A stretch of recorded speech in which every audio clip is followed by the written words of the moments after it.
Welcome back. Today, we're inspecting the rear end. The biggest issue that BMW did with mainly the non-M cars, but the M cars, the damage ends up worse, but the non-M cars, the differential mount is off-centered to the left. We've got a mounting point here, and the diff mount is a single mount on the backside offset. So we'll be correcting that, but that has caused the damage. It's obviously not the best. You can get a finger in there, so that is definitely what's been causing all the clunking. We're gonna do some reinforcement plates and re-weld that back up, but bushing is shot. We're just gonna get all this taken out and really get a good look in there and see how bad the damage is. So we're actually gonna go ahead and divert away from that for 1 second. We've got something a little special. We have pulled the Mini out right before we put it away for winter. Ended up cracking the coil pack here, so went ahead, picked up a new one.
We are back getting the subframe dropped out of this thing. We're going to start with each side of the car, just get calipers off, wheel speed sensor unplugged, shocks, spring out, and a trailing arm. I believe this is a trailing arm, maybe.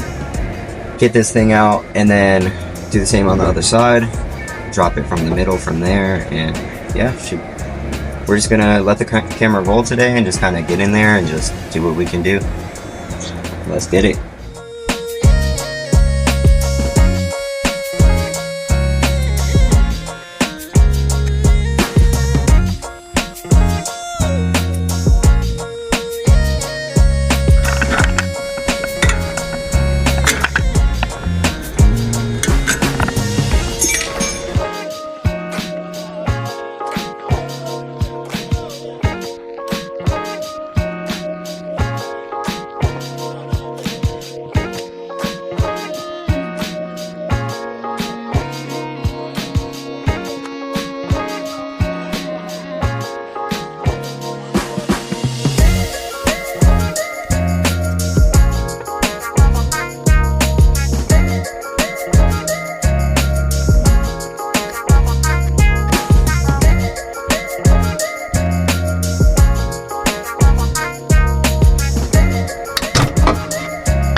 Cê é louco, meu Deus.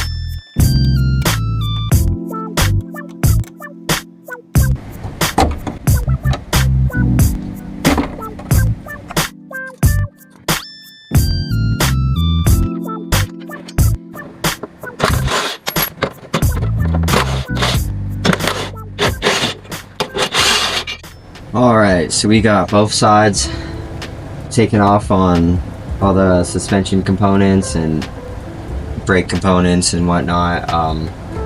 We should be on to removing the e-brake lines from the cabin and drive shaft, exhaust, and then I think at that point the subframe should just come out.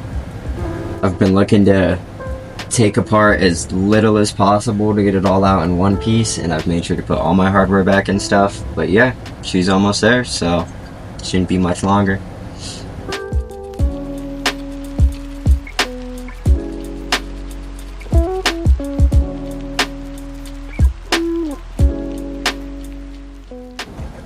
So at this point, we're pretty much down to taking the drive shaft out and then drop the whole subframe and diff out with all the arms all in one.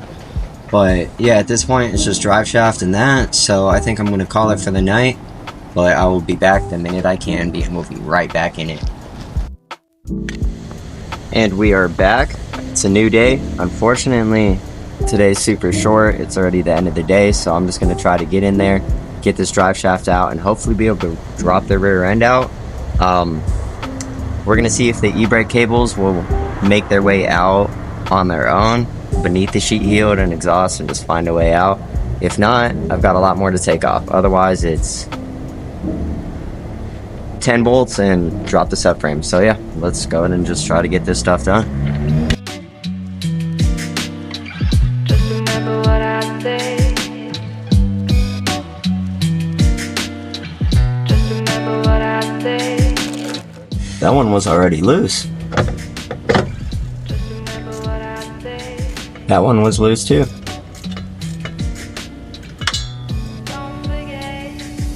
Wow. Okay.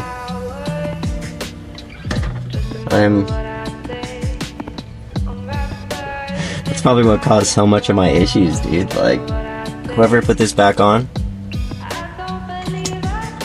did not do a good job. See about the last one.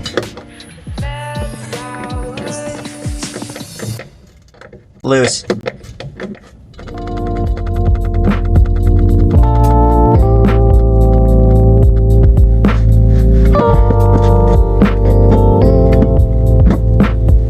So somebody already did me the favor and took these out for me on both sides.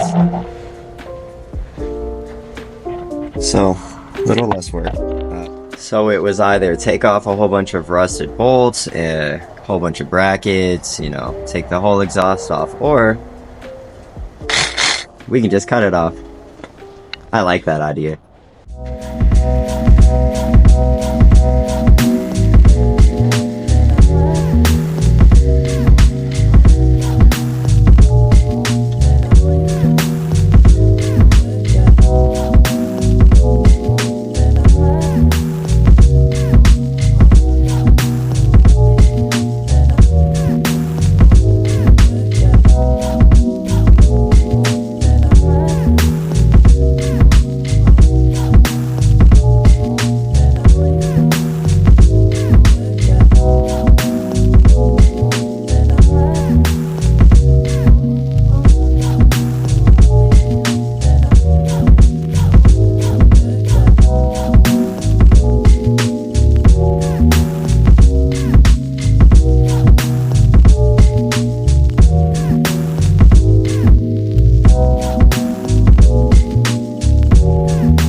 And the subframe is finally out. So this is what I was talking about with the offset diff mount. There's 2 diff mounts up in the front there, and then the 4 subframe mounts, and then just 1 diff mount off-centered, so it just twists the whole thing. We're gonna see how fucked up is fucked up. Come with. Let's take a look. That's fucked up. That's pretty bad. The rest looks good though. So that's the only bit that's no bueno, but the rest is good. So I don't think that's too bad. We'll just fix this up and then weld plates on it all and kind of call it a day off that. So should be cool. Well, with it out of the car at this point, we're gonna start looking into what parts I'm gonna be buying for it. Definitely gonna be replacing a lot. Gonna be doing solid subframe bushings, solid diff bushings, and I'm gonna be getting the Seems Legit garage kit where you cut this off and you weld 2 tabs in here and you put a plate between the back cover of the diff and it mounts on there, so it corrects the mounting point. That'll be super helpful. And then, I mean, while it's out, let's see what else I decide to upgrade for the time being. But yeah, I think that's probably gonna end it for the day. Took 4 different days of getting out here doing this to get it done, but that's alright, because all it takes is a little bit of time and a little bit of love to get things done. So I'll see you guys in the next one. Peace.